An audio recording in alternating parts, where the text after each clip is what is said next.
أعزائي المشاهدين، أهلا وسهلا بكم في حلقة جديدة من برنامج حلم حياة. النهاردة حلقتنا مختلفة جدا وحلقة مميزة. موضوعنا النهاردة هو موضوع شائك، موضوع بيتردد بكثرة في الفترة الأخيرة. موضوعنا النهاردة هو التحرش. هنتكلم عن التحرش وهنعرف ايه هي اسباب التحرش وايه هو مفهوم التحرش بشكل قانوني وايه هي عقوبته مع سيادة المستشار القانوني استاذ حسام المصري، محامي لدى المحاكم الجنائية والمدنية والشرعية. استاذ حسام، اهلا وسهلا بك. اهلا وسهلا بكم الساده المشاهدين. شرفت ونورت اهلا البرنامج. وسهلا بيك. طبعا النهارده انا عارف انه كان صعب على حضرتك. الحمد لله. الطريق وجايين داخلين الهوا يعني بالظبط. الحمد لله. فعايزك بقى تقول لي في البداية ايه هو مفهوم التحرش بشكل قانوني؟ هو بس انا عايز ابين للساده المشاهدين ان الناس فاهمه موضوع التحرش او مش واصله لها معلومه التحرش معلومه كامله. فاكرين ان مثلا اللمس ده تحرش، الاغتصاب بيفكروه جزء من اجزاء التحرش، لكن التحرش بالصفه القانونيه والمعروف بيه واحنا كمان بنشتغل بيه كشغلنا، التحرش يا اما باللفظ يا اما بالاشاره. مجرد ما انا لو حصل مني انا كفعل كمتحرش كشيء من اللمس، ده كده ما اسموش تحرش، ده اسمه هتك عرض. فاحنا عايزين نفرق ما بين التحرش والهتك العرض والاغتصاب تمام. عشان نبدا نتكلم فيه. عايزين بقى نعرف ايه هو التحرش وايه هو هتك العرض وايه هو الاغتصاب. التحرش عباره عن يا اما باللفظ يا بالاشاره، يا اما عن طريق الفيسبوك، عن طريق كلمه فيها اساءه او فيها كلمه هنتكلم في مسيئه. التحرش الالكتروني ده في سؤال لوحده، بس تمام. عايزين نعرف ايه الفرق بين التحرش وهتك العرض والاغتصاب. التحرش يا اما لفظي يا اما بالاشاره، يا اما بالكلم يا اما بقى انا بعمل اشاره معينه، فهو ده ده نوع من انواع التحرش، يا الاشاره يا اما الكلام. تمام. هنتكلم في الهتك العرضي. الهتك العرضي اللي هو اذا صدر فعل من شخص يشكل عوره في جسم الانسان، يعني لو لمست اي شيء يشكل عوره في جسم الانسان هو ده اللي اسمه الهتك العرض، بس مش تحرش. التحرش يا اما لفظا يعني لفظ، يا اما بالكلام يا اما بالاشاره، ده تمام. التحرش وده الهتك العرض. يعني هتك العرض هو اللمس، لمس شيء يشكل عوره في جسم الانسان، ده شكل هتك العرض. العورة. التحرش اللي هو اللفظي. اللفظي او تمام. بالاشاره. الاغتصاب اللي كلنا عارفينه. اللي كلنا عارفينه طبعا. تمام. آه هنتكلم بقى في التحرش الالكتروني. تمام. عايزك تقول لنا ما هو التحرش الالكتروني. التحرش الالكتروني ظهرت في الاونه الاخيره لما جميع اصدقائنا واصحابنا كلنا كله بقى عنده اكونتات على الفيسبوك وايميلات والكلام ده كله. ساعات يحصل خلاف ما بين شخص واخر. على فكره بس بالمناسبه انا عايز بس اوضح ان التحرش بيحصل ما بين راجل لست او ست لراجل او الراجل لراجل وست لست، عشان الناس فاكره بس ان التحرش من راجل لست فقط. لا، قانون معاقب على كله، ان التحرش من راجل لراجل، من ست لست، من ست لراجل، او من راجل لست. من راجل لست او من راجل من لراجل. راجل لراجل. تمام. ومن ست لست. تمام. يعني جميع الزوايا. جميع الزوايا. ولكن للاسف يعني في الفتره الاخيره او بشكل عام، يعني مش في الفتره الاخيره، بشكل عام الناس واخداه بمنظور واحد اللي هو التحرش بين الراجل والست. الراجل او الفتاه او الراجل او الست. فاحنا هنتكلم بقى يعني من كل الزوايا في موضوع التحرش مع بعضينا كده في الحلقه. تمام. وهنوضح كل الامور. بس في البدايه عايز اعرف من حضرتك ايه هي اسباب التحرش. السبب التحرش ده اسباب كتير، عده اسباب. انا اول حاجه بحط السبب فيه الاول، السبب خالص هو الابتعاد عن الله وابتعاد عن الدين. السبب الثاني القانون، تاثير القانون. القانون تعريفه هو مجموعه القواعد التي تنظم سلوك الفرد في المجتمع بصفه عامه مجرده وملزمه. طيب انا في تحرش وعملت قانون عشان يعاقب ده او يردع ده، وبرضه ما زال في الاونه الاخيره بتزداد، يبقى انا في عندي خطا هنا، في مشكله عندي هنا، عشان كده ما فيش الردع العام او الردع الكامل. تمام. عشان كده بيمنعني من موضوع التحرش. لكن فبلاقي كل مره الموضوع بيزيد. طب بيزيد ليه وانا عامل قانون وفي عقوبه؟ مهما برضه انا عامل قانون يبقى في تاثير من ناحيه القانون، تاثير مش كل المتحرش اصلا بيتم معاقبته، نادرا جدا، لان انا صعب جدا ان انا اثبت واقعة التحرش. ممكن انا اكون ماشي في الشارع واحد قال لي كلمه، اثبتها عليه ازاي؟ لازم في شهود او في كاميرا تصوير او في، فصعب القصص دي كلها. تمام. يعني صعب القانون ينفذه ب 100%. لان طبعا افرض حد انا ماشي عامل كلمه او لفظ او اشاره، انا اثبتها ازاي او انا اخد حقي ازاي؟ لازم في شهود، في كاميرا تصوير، في قصه. الموضوع يصعب كتير، فلازم القانون ينظر بمنظور ده تاني اخر. ادي حاجه التانيه، نرجع في المجتمع في سبب اجتماعي دلوقتي. طب احنا ليه هنا في مصر يعتبر من الدول العربيه اللي فيها نسبه التحرش او الاولى الدول العالم فيها نسبه يعني حضرتك شايف وبتوضح، يعني من وجهة نظرك شايف ان مصر فيها نسبة كبيرة جدا. نسبة كبيرة يعني جدا. انت بتقول حتى، يعني انت بتقول من الاوائل. طبعا اكيد، والناس كلها شافت ده في اخر كام سنه حصلت فيها. طب هنرجع نبص ده. طيب مش ربما تكون عشان فقط احنا دايما بنخلي الحالات اللي هي السيئة او الحاجة اللي هي الشاذة بنخليها مثلا هي اللي ظاهرة؟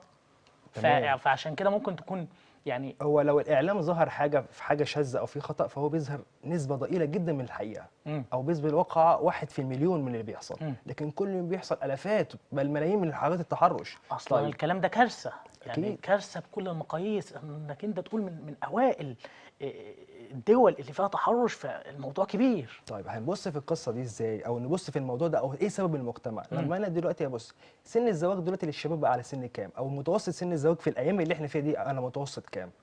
دايما الشباب حسب. عشان على حسب في الثلاثينات، اغلبيه الزواج كله في الثلاثينات.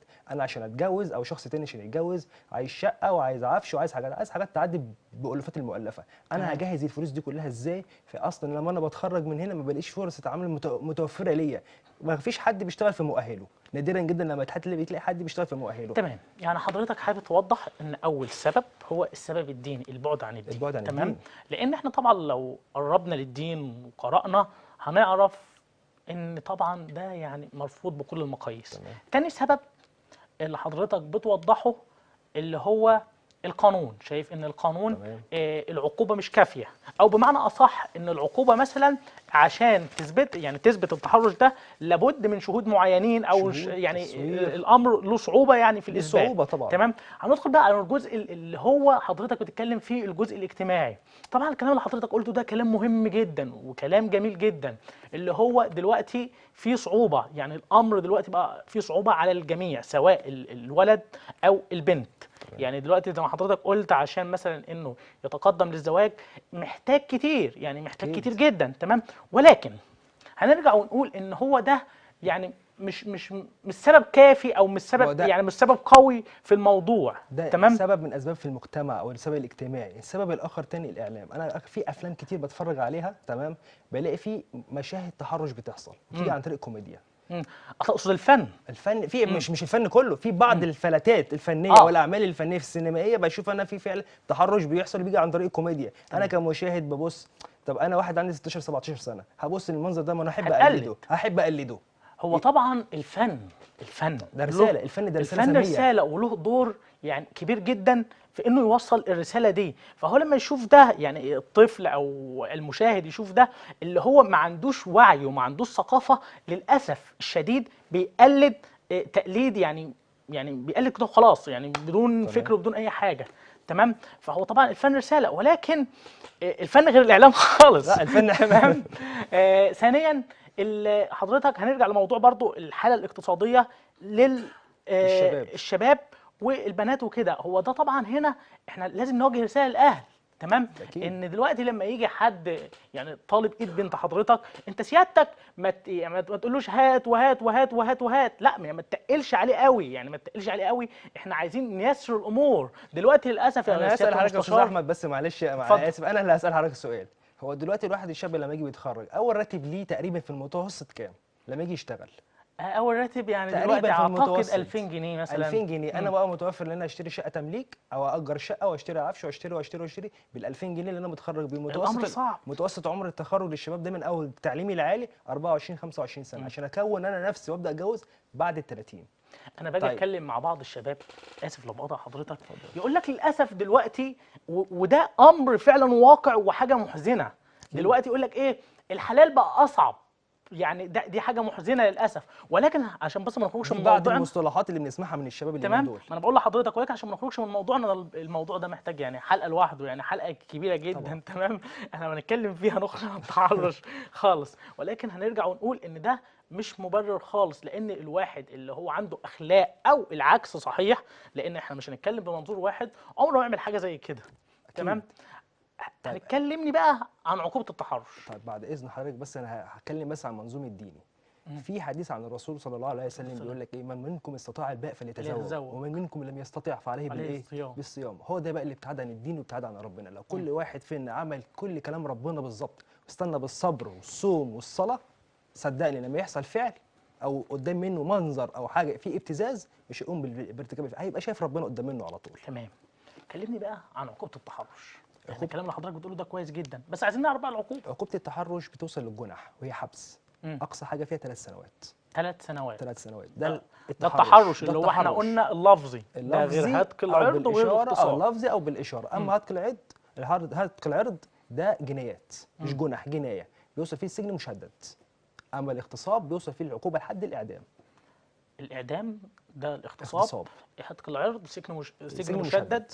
يعني ما العقوبه اعتقد يعني هي كافيه.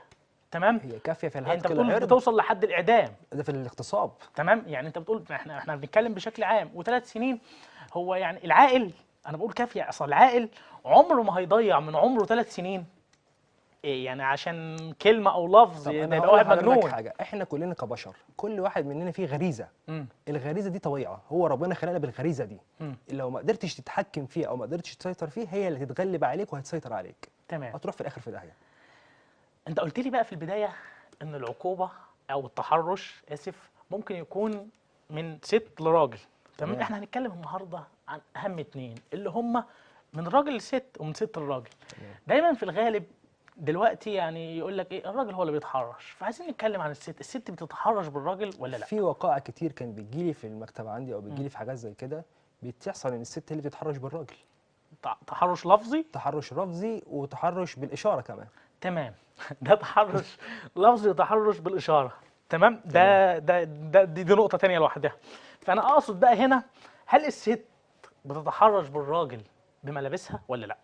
التحرش بص انا اقول لحضرتك حاجه، القانون قايل التحرش باللفظ، اللفظ لو انا قلت كلمه تمام. لا او بالاشاره. انا معنى لكن كلامي في بقى حاجه تانية القانون غير معاقب عليها. بمعنى او بتحصل اخر حاجه في حاجات السوشيال ميديا، بنلاقي بعض الصور الفوتو سيشن او الحاجات دي كلها بدات تاخد بعض العقوبات. لكن انا دلوقتي ماشي في الشارع الاقي واحده لابسه لبس وحتى روائح مثيره للشارع كله. طب دي القانون فين منها؟ دي كده يعتبر بتتحرش، في تحرش فعلي وفي تحرش نفسي. انا لما انزل ابص او عيني تيجي على النظره الاولانيه بالمنظور، طب ما دي اتحرشت بيا انا نفسيا. فين انا وغيره وغيره وغيره معلش سؤال بس هنا، فين اهل الفتاه او ابوها او والدها المسؤول عنها ان هي تنزل بالمنظر ده في الشارع؟ يعني ده ابتعاد عن الدين برضه. طبعا ابتعاد عن الدين، ودور الرقابه مش موجود. تمام. والموضوع ده يعني للاسف منتشر بشده، وتيجي مثلا تتكلم وتقول الكلام ده يقول لك ايه دي حريه، وكأن الست احنا مش متحاملين عليها خالص، بس احنا هنتكلم بشكل يعني منصف للطرفين. احنا هنتكلم بشكل النهارده حيادي خالص، مش هنحيد لحد. تمام. يجي يقول لك ايه ده حريه. ايه الحريه في كده؟ الحريه حريتك تتوقف عندما تأذي حريه الاخرين. بالظبط. تمام. فانت دي مش حريه. دي تمام؟ مش حريه. وكأن الست معصومه من الخطأ، ان الراجل هو اللي في موضوع التحرش ده القانون او الدنيا او المجتمع كله بس ان الست هي اللي معصومه من الخطأ وان الراجل هو المخطئ. للاسف.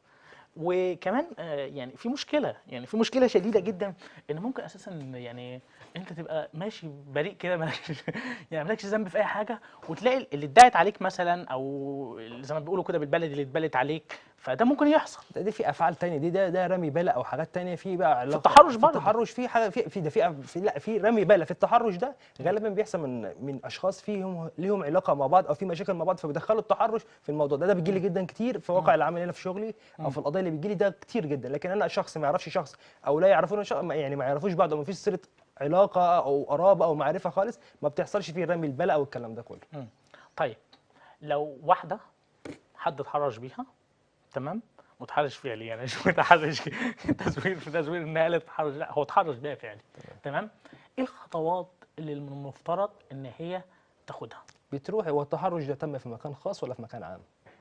يعني اول حاجه بتحدد اذا كان التحرش ده في مكان خاص او في مكان عام، يعني قدام الناس كلها ولا في مكان كان هم المجتمعين الاثنين بس في شخصهم. لو في مكان عام بتجيب شهود، تطلع اقرب اسم شرطه مفيش شهود مثلا اللي تم فيه، ما انا اقول لك الحاجه اللي بيحصل اكتر اسم شرطه بتعمل فيه محضر اثبات حاله او محضر ان تم تحرشها من كذا كذا، وطبعا ما بيبقاش هي عارفه مين الشخص ده في ايه، انا تم تحرش بيا في الحته الفلانيه في الشارع الفلاني. طب اول سؤال مين اللي اتحرش؟ ما انا ما اعرفش مين اللي اتحرش بيا.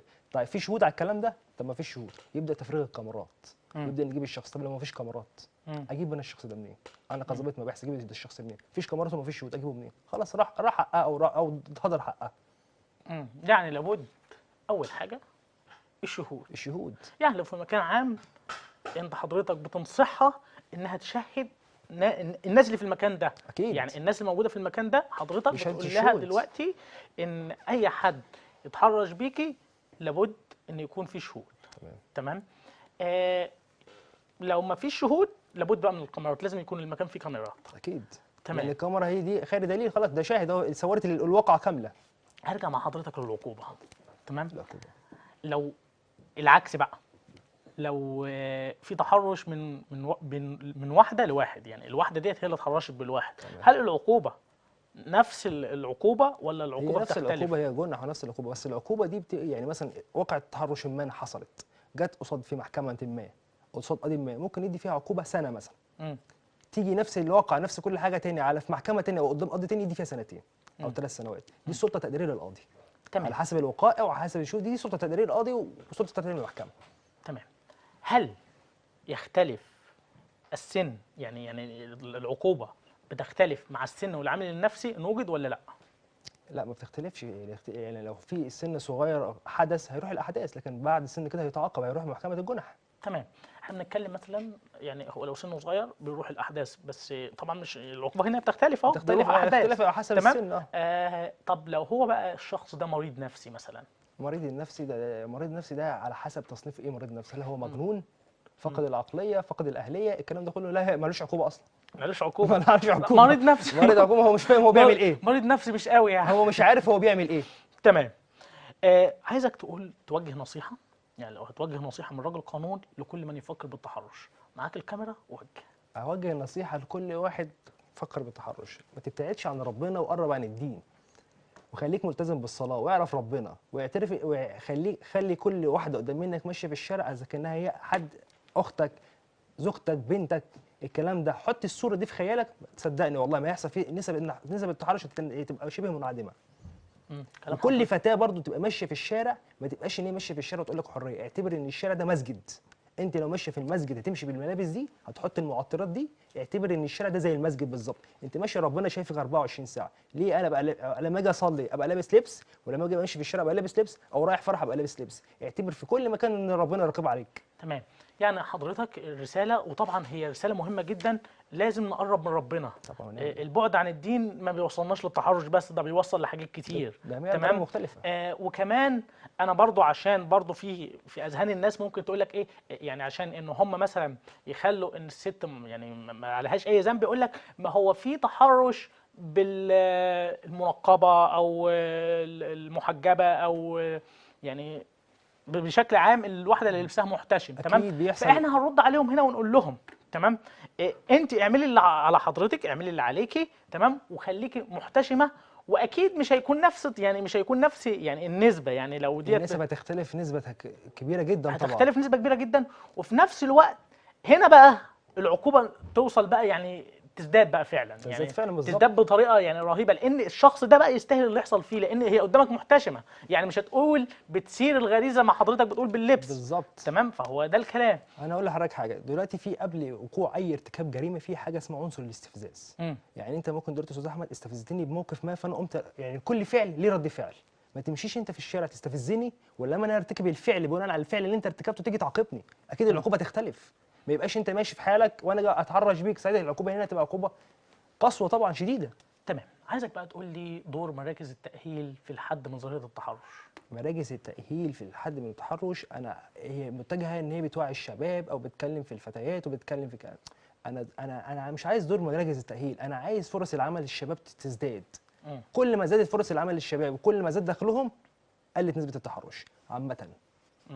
يعني حضرتك يعني عايز تقصد ان يعني الظروف الاجتماعيه والاقتصاديه يعني غالبيه الشباب. ولكن هو زي ما احنا قلنا في البدايه هو مش مبرر.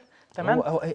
حضرتك انت لو شفت هنا وهنا والاخطاء هنا والنسب هنا في الاخر خالص كلهم في دايره واحده، كل نسبه من دول بتزود، كل نسبه من دول بالظبط. بالظبط كده. المستشار استاذ حسام، هو طبعا احنا معانا كلام كتير جدا طبعا. ولكن الوقت انتهى، وحضرتك نورتني وشرفتني، انا حاسس انك اتفاجئت تمام ان الوقت انتهى، ولكن احنا طبعا داخلين طبعا متاخرين. نعتذر على الساده المشاهدين على التاخير يعني على الوضع ده. وفي نفس الوقت الحلقه عشان شيقه ما حسيناش بالوقت. حسنا شباب. شرفتني ونورتني وبشكرك مره اهلا ثانيه. بك.